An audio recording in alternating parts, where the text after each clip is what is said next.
How to use Notion Ultimate Beginner's Guide. Notion is an all in one workspace for notes, tasks, and projects. And here's the Ultimate Beginner's Guide to get started.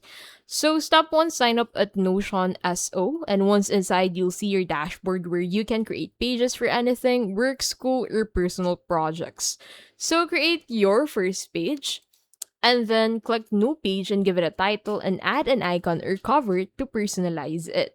Add blocks, use the slash command to insert text, to-do lists, tables, images, or embeds.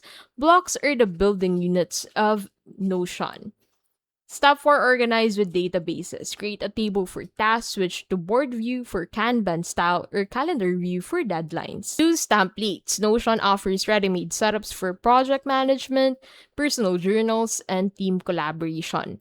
Collaborate by sharing pages, invite teams, set permissions, and work together in real time.